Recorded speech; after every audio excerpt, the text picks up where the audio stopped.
why most of us look so bad wearing skinny pants. Skinny pants as a trend come and go, and your eye gets used to it, so eventually this acquired taste becomes so pervasive that you stop noticing how bad you look wearing them. So here are some technical details explaining why the eye sees what it sees.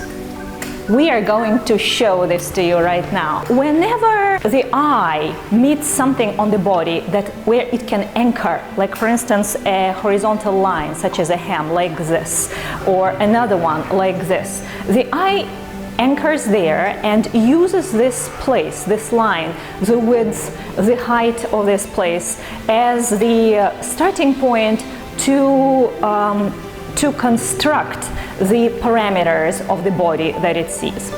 If there are two places where the eye can anchor itself, for instance a hem like this and a hem here, the eye anchors at the top, anchors at the bottom, and uses the width that is visible here, the width that is visible here, and the height, the length between these 2 points to construct the proportions of your body. I will start right now by showing you myself wearing uncropped, full-length skinny pants, and I'm sure you will agree that even though I'm not the curviest person, I still look atrocious wearing them. Because our eye is conditioned by the fashion and beauty images with proportions of the bodies which have very little curves, we associate the least curvy bodies with the beautiful look or the classy look or the fashionable look.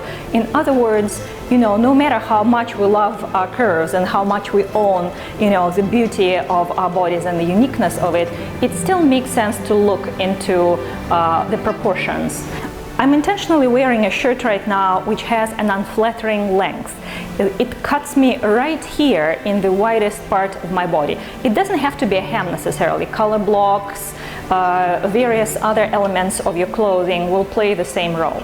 So this is the first width where the eye anchors, and it is really the widest on my body. The next thing, the eye travels, and it's all solid color block, and it stops right here. This hem in the skinny pants is at the narrowest point on my ankle, so it is really the narrowest portion on my body. So what we have here is the widest here and the narrowest there. And it's really the contrast between the wide and the narrow that the eye uses to construct the proportions of your body. Look at the following diagram. First image. What your eye sees is the contrast between the width at the ankle and the width at the hip. The figure looks heavy. Now cut the pants, move the hem up, the second image. See much better simply because the contrast between the widest and the thinnest is perceived as less. Now you can reposition the top anchor by wearing a sweater that covers the hip and creates a horizontal line mid-thigh. Even better, more streamlined, that's our third image.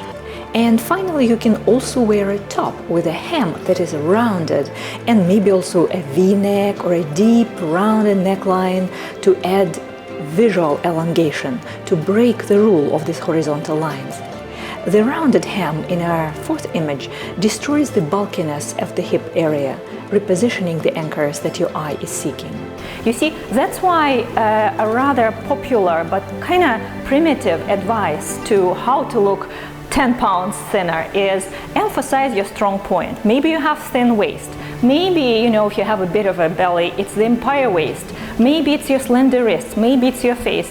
Well, you know what? It may work only to a certain extent. The truth is, it's a very shallow piece of advice, and it doesn't really work for most people. All that it proves is that depending on where the eye of the beholder places these anchors on my body, the proportions of my body will be constructed differently. And another advice that you often hear about how to look 10 pounds thinner is Okay, see, this is low-cut jeans, low-cut skinny pants. But the advice usually is, okay, wear waist-high or high-waisted pants, and then, you know, your proportion go all the way here, and you elongate your legs, and so on and so forth. Well, not quite. Even if I remove this particular hem here that cuts me right here, still the eye will not anchor at my waist. The eye will anchor at the most prominent portions. The most prominent is the curve. We have a curve here and we have a dip down there. From here to there, this is what the eye uses to construct the proportions of my body, not my fine waist up there, you see. So the only things to minimize this proportion is to try to reposition the anchors on your body to the places that provide least contrast, least difference between the widths. What will it be? First of all, you take that hem right here at the bottom of the skinny pants and move it up to a thicker portion of your foot, of your leg. I would suggest that it has to be a little bit underneath your calf. If you put it on your calf, usually it is the most curvy, the bulbous, most heavy part of your lower leg. So it has to be a little bit underneath the calf. And the other portion, if I had a tunic, for instance, that will, or a mini dress that will put the hem right here at my lower thigh, which is thinner than my upper thigh, maybe at the knee or right underneath the knee, which is also a very thin part of the leg. This will provide very little contrast between these widths, and visually this will be a much more streamlined, much slenderer body. So what to do with your skinny pants? Cut them and hem them. Roll them up. You can just simply roll them up, especially if they have any stretch on them. You know, here is a very decent roll that provides a casual look. Probably for a more elegant look you would like to kind of formally hem them.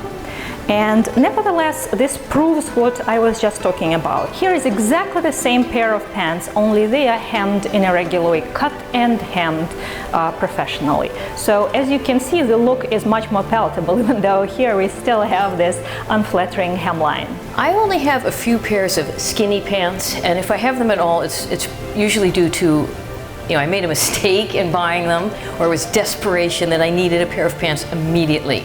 Because I really dislike having my ankle strangled. I don't like that look of the tight grip at the ankle. And you know, they can get bunchy down there. I don't like that look either.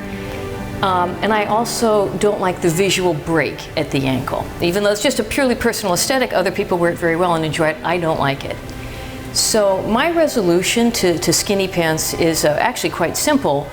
In order to have an unbroken line, I simply make sure that I am wearing boots or shoes that are the same color, and usually a boot. I don't actually even like a shoe with them. I want a boot to cover as much of the gap as possible, and I make sure that if the socks or stockings are being worn, they're the same color as well. So you get that kind of unbroken line from the hip to the toe, and I just find that personally more elegant and visually pleasing. If the skinny pants are actually so skinny that they're really like a legging, then my second solution is simply pull a pair of knee-high boots over them and resolve the whole problem that way.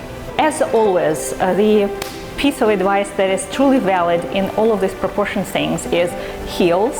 High heels, especially slender heels, they elongate this portion of your leg, giving additional visual elongation to your body. Another thing is pointed toes, you know, not square, not rounded. It visually elongates you. Same as anything like V-neck, any